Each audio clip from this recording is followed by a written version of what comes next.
Harper Audio presents Growing Up Fisher, Musings, Memories, and Misadventures by Jolie Fisher. This is the author.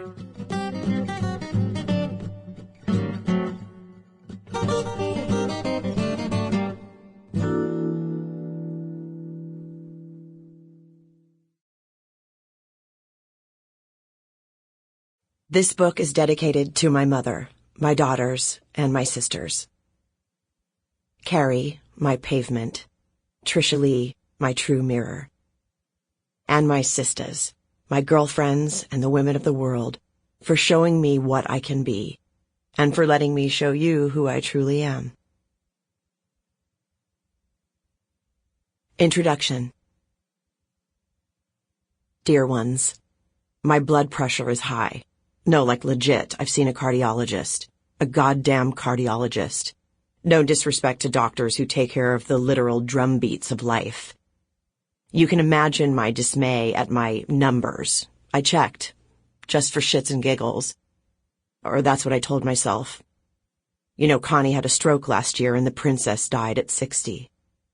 We have this disease in our hearts. The same one that makes fatherless children spend their lives replacing their nebulous patriarchal ideas with, thus far, a prescription of drugs, sex, shopping, fame, and people. As it turns out, the pharmacist has something for this, as opposed to the scripts I've written myself over the years. So now, with lisinopril coursing through my veins, I've normalized my tempo, and I can rejoin the #resistance. Carrie died again today. And once again the world is off its axis. This time she was taken from us at the Fisher Reynolds Public Memorial at Forest Lawn, and it was live-streamed for the world. I have spoken repeatedly about the fact that my sister, nothing half about her, was my mirror. When we look into reflective glass, we don't always like what we see. But we can't deny the truth it reveals to us, and that's the root of its power, or her power, what we're all now missing. The sorrow is unparalleled, unimaginable, unenviable, undeniable, all the uns without any of the fun. In this galaxy, not at all far away, I haven't even gotten started honoring my sister Carrie. And the story is so much bigger than just one princess, brilliant and irreplaceable as she was.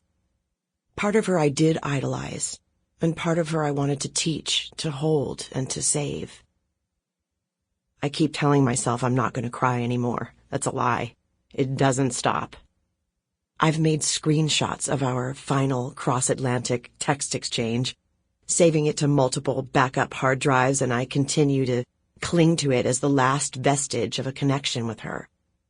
It's unfathomable, the idea that I can no longer reach her through the Twitter sphere or hear the dulcet tones we all shared on the other end, where she used to call me on the hell phone.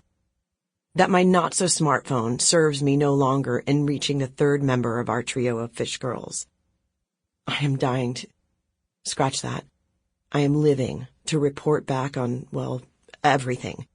To the woman who spoke to so many. She made words dance. She made flawed a museum-quality art form.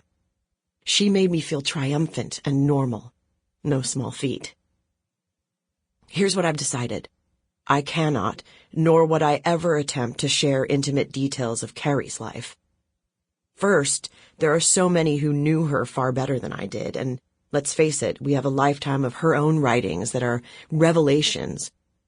When you're feeling like you need to spend some time with her, you've got those. But since I've been given a whole book to air my filthy fluff and fold, I will tell the tale, not just of the ones who've left us, but of all the women in this unconventional family. Tell how we all spent our lives living up to expectations and living down the Fisher foibles and falls from grace. How about the man who gave us the Fisher moniker? The addicted playboy with the velvet voice, whom my mom still describes as delicious to this day. Let's talk about the legacy he bequeathed to us. The fucking voice. But also the genetic predisposition. Sample complete. Ready to continue?